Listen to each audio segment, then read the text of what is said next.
Rose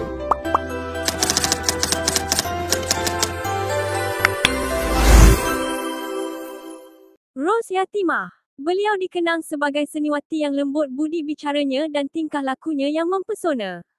Tidak dapat disangkal lagi, Rose Yatimah atau nama sebenarnya Datin Rosnah binti Jasni, yang lahir pada 17 November 1943 di Singapura, antara ratu filem Melayu yang terpahat dalam ingatan ramai pencinta filem Melayu klasik, dek wajah manisnya dan bakat besarnya. Nama, Yatimah, diambil sempena nama ibunya, bintang air mata, dalam sejarah perfilman Melayu iaitu Neng Yatimah. Pembabitan Rose Yatimah dalam dunia seni bermula pada tahun 1952 dalam filem terbitan Malay Film Productions, MFP, iaitu Antara Senyum dan Tangis sebagai pelakon kanak-kanak. Pada tahun 1959, beliau membawa watak Cikgu Rose dalam filem Pendekar Bujang Lapuk.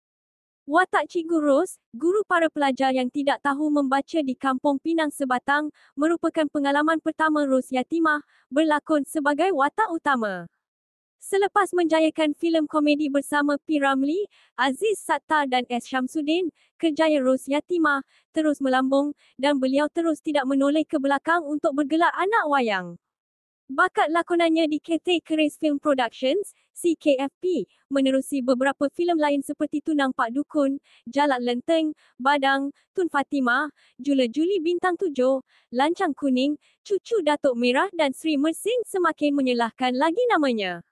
Namun, selepas berlakon dalam filem Anak Bapak yang diarahkan P. Ramlee, pada tahun 1965 terbitan Merdeka Film Productions di Selangor, Rose Yatimah mengucapkan selamat tinggal kepada bidang lakonan, kerana ingin memberikan tumpuan kepada rumah tangga selepas bergelar isteri kepada seniman Mustafa Ma'aruf. Sepanjang kariernya sebagai anak seni selama 16, beliau telah menjayakan 28 filem. Seniwati legenda Datin Rosnah binti Jasni menghembuskan nafas terakhir pada 14 Disember 1987 di Subang Jaya, Selangor ketika berusia 44 tahun. Mengimbau kembali pembabitannya dalam dunia seni bermula dengan kejayaan dalam satu uji bakat yang diadakan oleh P. Ramlee untuk filem Pendekar Bujang Lapuk, termasuk Aziz Sattar yang turut bertindak sebagai salah seorang penilai bakat. Beliau adalah salah seorang dari 20 peserta yang dipilih. Namun selepas berlakon dalam filem Anak Bapak yang diarahkan P. Ramlee pada 1965 di Studio Merdeka, Rose Yatimah mengucapkan selamat tinggal kepada bidang lakonan dengan alasan untuk memberikan tumpuan kepada rumah tangga selepas bergelar isteri dengan suami yang dikenalinya semenjak sekitar tahun 1950-an lagi iaitu seniman Datuk Mustafa Ma'aruf sewaktu mempelajari seni silat di Buntik Road, Singapura bersama guru silat bernama Pak Awang yang juga merupakan rakan baik kepada Pak Jasni, bapa kepada Rose Yatimah. Dari situlah Mustafa mengenali Rose Yatimah sehinggalah mereka sama-sama berpindah ke Cathay Keris. Pada 1960, Datuk Mustafa Ma'aruf kemudian berpindah ke Studio Merdeka di Kuala Lumpur, manakala Rose Yatimah pula masih lagi di Cathay Keris. Selepas itu, barulah beliau digandingkan bersama suaminya di dalam filem Sri Mersing, arahan Saleh Ghani. Filem Udang Si Sebalik Batu adalah filem terakhir lakonan beliau bersama suaminya dan kemudian disusuli dengan perkahwinan mereka pada 1967. Rata-rata mengetahui bahawa hubungan di antara Datuk Mustafa Ma'aruf dan Rose Yatimah sebagai suami isteri tidak dapat dinafikan lagi. Namun, ramai yang tidak mengetahui bagaimana mereka boleh berkenalan dan seterusnya mendirikan perkahwinan dan kekal hingga ke akhir hayat. Mustafa Ma'aruf berasal daripada keluarga yang terhormat.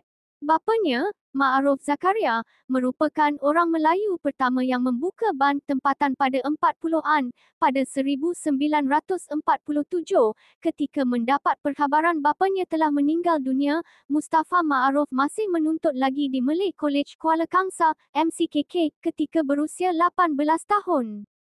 Rose Yatimah atau nama sebenarnya Rosnah binti Jasni pula merupakan anak kepada pasangan Jasni Ahmad, seorang penyanyi yang terkenal dan Neng Yatimah, seorang seniwati yang dikenali sebagai seniwati air mata. Walaupun rata-rata mengetahui Rosyatimah memulakan kariernya di dalam filem Pendekar Bujang Lapuk, namun, beliau terlebih dahulu pernah berlakon sebagai watak kanak-kanak di dalam filem Antara Senyum dan Tangis pada tahun 1952 bersama ibunya. Datuk Mustafa dan Rosyatimah mula berlakon di dalam satu filem, bermula di dalam filem Sri Mersing yang diterbitkan pada 1961. Pada awal perkenalan, Datuk Mustafa hanya menganggap Rosyatimah hanya sekadar kawan biasa. Malah, dia hanya menganggap Rosyatimah ibarat seperti adiknya sahaja. Namun, setelah Datuk Mustafa berpisah dengan isteri pertamanya, perasaan itu mula berubah. Menurut beliau, perasaan itu terjadi sewaktu menjalani penggembaraan filem Mata dan Hati.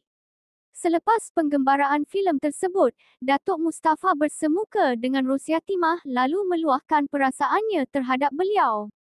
Ternyata, cinta Datuk Mustafa tidak bertepuk sebelah tangan kerana Ros juga mengaku bahawa dia juga menyimpan perasaan terhadap Datuk Mustafa. Kemudian, Datuk Mustafa bertemu dengan Mak Neng dan Wak Jasni untuk menyatakan hasratnya untuk dijadikan Ros sebagai isteri. Rosyatimah bersama bapa dan ibunya, Jasni dan Neng Yatimah. Pada mulanya, Datuk Mustafa berasa sangsi kerana bukan mudah untuk Mak Neng Yatimah menerimanya sebagai menantu kerana status beliau sebagai duda. Beliau juga berasa agak takut untuk menyatakan hasratnya kepada Wak Jasni kerana kepribadian beliau yang agak garang. Akan tetapi, Wak Jasni bersetuju dengan hasrat beliau itu melalui perantaraan seorang kawan Datuk Mustafa. Kata Datuk Mustafa, walaupun Wak Jasni itu nampak luarannya garang, tetapi hatinya baik. Selepas itu, mereka berdua pun selamat diijab kabulkan di rumah Mak Neng Yatimah di Lorong Senyum, Chenji Road. Jodoh mereka berkekalan hingga ke akhir hayat dan selepas Rosyatimah menghembuskan nafas terakhirnya pada tahun 1987. Datuk Mustafa tidak mahu berkahwin lagi, walaupun ada wanita cuba mendapatkan beliau, kerana baginya, Rosyatimah ialah cintanya yang terakhir dan abadi. Fakta ini disokong oleh Datuk Maria Manado. Menurut beliau selepas kematian Rosyatimah, pernah beberapa wanita cuba untuk melamarnya, namun beliau menolak lamaran tersebut dan sebolehnya tidak mahu berbual mengenai hal itu. Kisah cinta ini juga ternyata benar. Setelah 27 tahun berpisah di dunia, akhirnya Rosyatimah dan Datuk Mustafa Ma'aruf disatukan kembali.